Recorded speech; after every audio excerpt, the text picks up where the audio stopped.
where I want to let you see Karmelo Anthony finally walking out. He's got that monitor ankle on his feet and he'll be on house arrest. But the fact of the matter is he'll be able to be at home with the comfort of his family. Like I said right here, he looks good on this picture right next to the brother right there who represents the Next Generation Action Network. And he's been a spokesperson for the family. He's not the main lawyer. I've already played the main lawyer a few minutes ago, but Karmelo looks really good there. He looks like he may be in good spirit because obviously he's at home and not in jail at this moment. This is what we need. We need to continue to do that deep research, go deeper and deeper into what's really going on, ladies and gentlemen. Now, let's get over here. Remember, as I said before, the judge is dealing with hate towards her for lowering the bail, right? When you notice, everybody, when the law works in our favor, people hate when the law works in black people's favor, whenever it does, which is very rare. But when it works in their favor, they tell us, stop your whining, stop your crying. That's the law. Be patient. It's the system. It's the process. And then when the process seems to work for us, for once, everybody is now getting mad because the system has worked on our favor as black people. Now, let me go into this area right here and let you see that video. Here we go.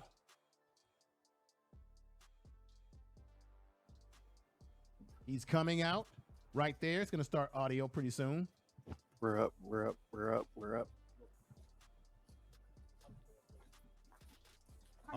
I like the fact, let me tell you something.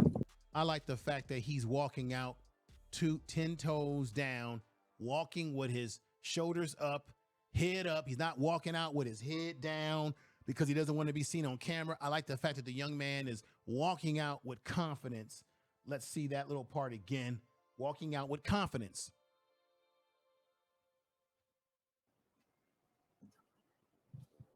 You could tell by the look on his face, he's been through a lot in the jail, but still he's walking out and going home with confidence. Look at that. Look at that young man. And as I said, I got audio that shows that there's a witness who said that Metcalf brothers, the Austin twins, Austin Metcalf and Hunter Metcalf, were the aggressors. They double teamed this young man, this young 17-year-old minor who has aspirations to go to college and get a scholarship. As I've said before, let's continue. We're up, we're up, we're up, we're up. Karmelo, do you have anything that you'd like to say? Anything that you'd like to say to the victims, the family of the victims? Why were you armed, sweetheart? Karmelo, why were you armed at school? Explain your self-defense. How is this self-defense? Excuse me. No, you didn't say.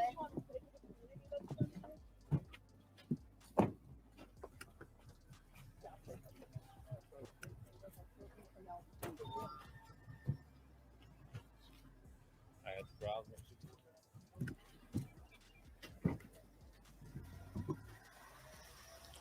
So he's driving away. Y'all can see it. And there it is.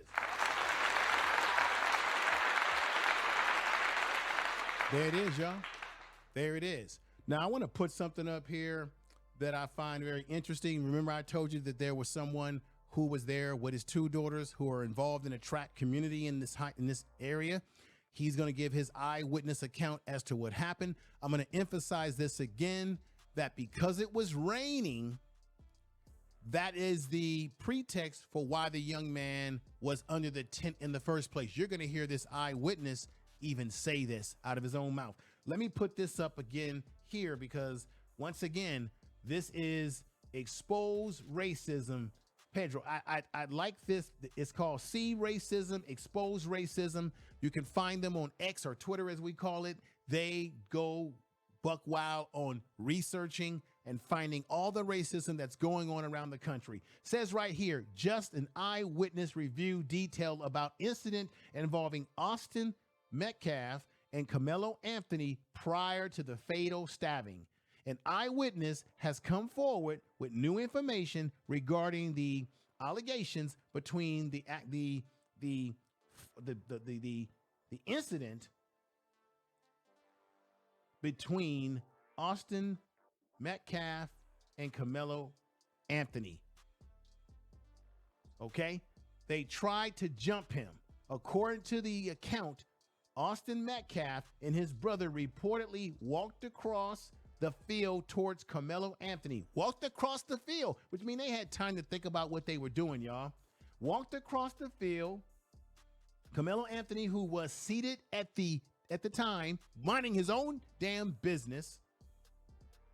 This is very important. Minding his own damn business. Okay. The two allegedly attempted to grab and punch him. That would explain why he felt that he was in danger, and that maybe he felt that he was in the right to pull out a knife to protect himself, because they punched him and grabbed him, according to this eyewitness who you're going to hear on audio. Now check this out. In response, Karmelo defended himself, which ultimately led to the fatal stabbing of one Austin Metcalf. And we already know that part too. Okay. So let me let you go ahead. Go ahead and let you hear. This is a sad situation, everybody. This is where it happened. But this is the thing I just found out too through research. They're already saying that there was not enough. They're wondering, and people are saying down there that there was not enough security presence. And why was there not enough security presence? But this is the thing I'm going to say right now. Hunter Metcalf and Austin Metcalf were not security guards. They weren't hired to be security. They weren't deemed with the responsibility to act like they were running stuff around there. Tell the truth. This was a public track, a track Tell that the they truth. use in the community when they have championships. So it was a school district admissible track and field that wasn't held at one particular school, but it's a track that the community uses for special events like this track championship that took place on this date. There was rain and people were trying to get under tents, as you're going to hear the eyewitness account of this brother, amazing Jamal, that I'm going to play in just a minute here. Bear with me right here, ladies and gentlemen. This is breaking news. This whole thing should have never happened. And I read to you that the Metcalf twins took it upon themselves to walk way across the field to mess with Karmelo Anthony, who was already setting down.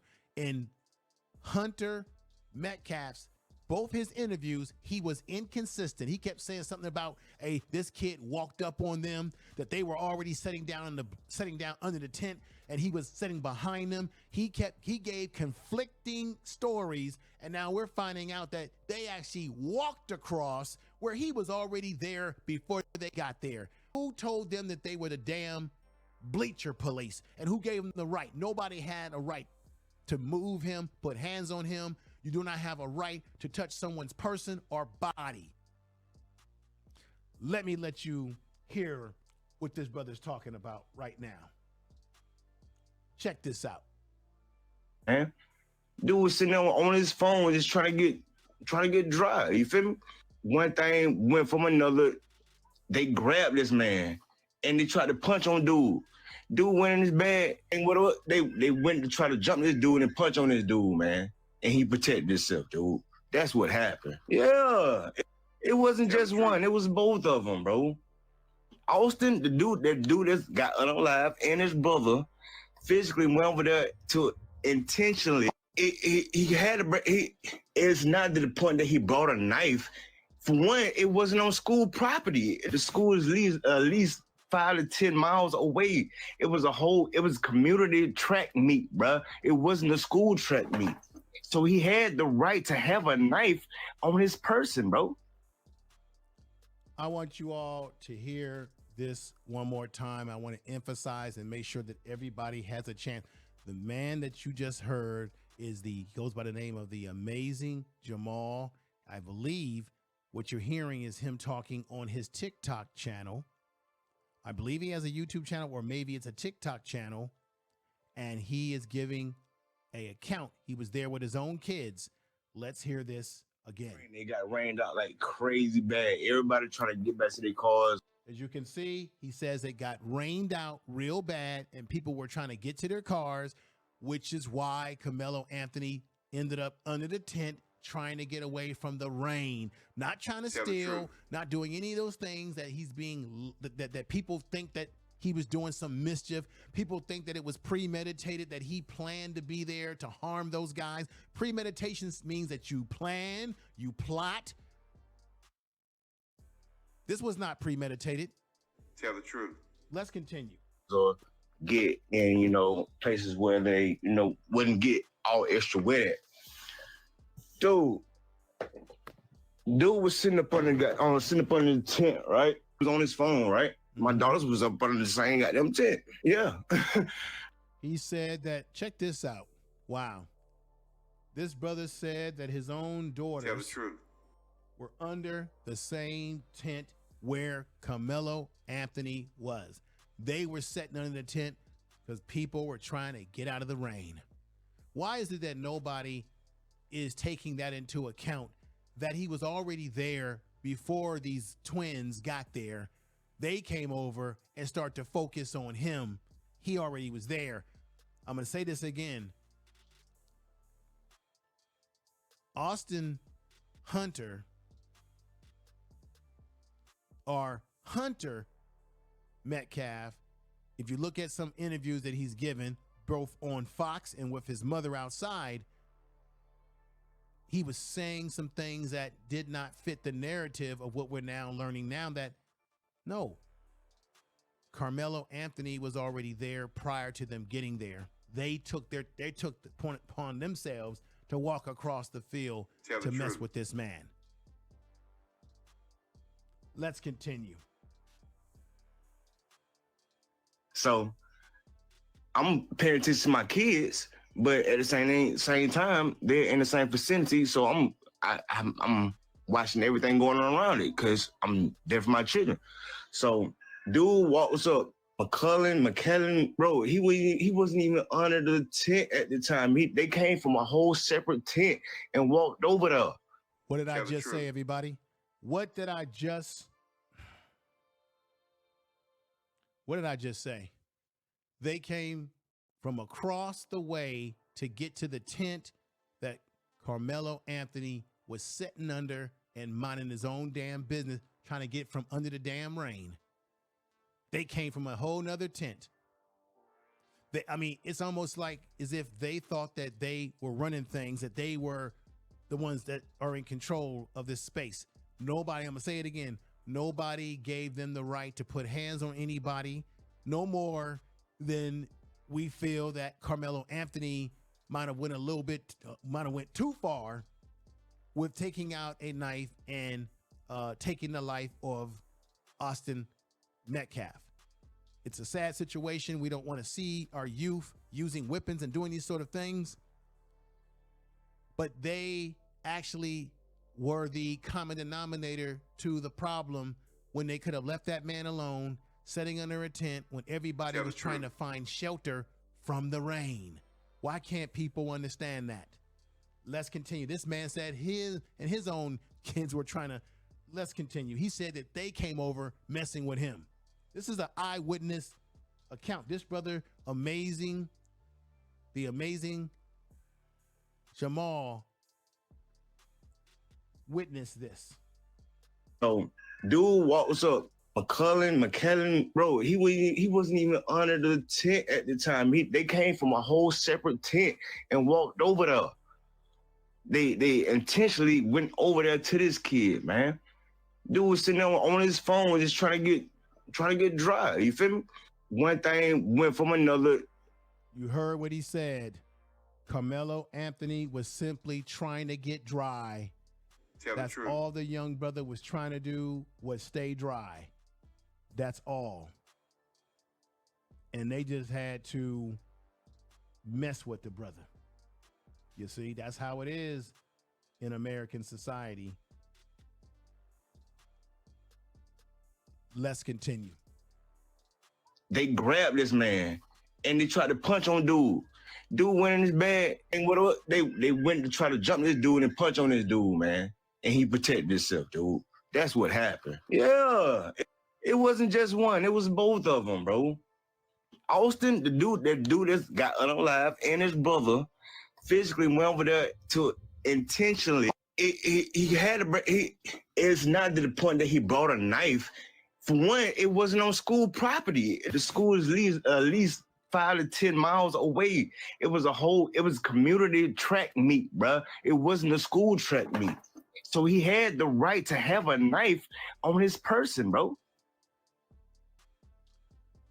What do you all think about that explosive information that brother just laid on us? Let me get to the other meat and sauce of the program today. This whole situation is crazy. So remember I said earlier, as you heard him say, Austin and his brother just took things too far, y'all. Now, and understand, I don't think that people should be getting stabbed or knifed. I don't agree with that aspect of this situation. Okay. But it is something that has taken place, and it's a sad situation.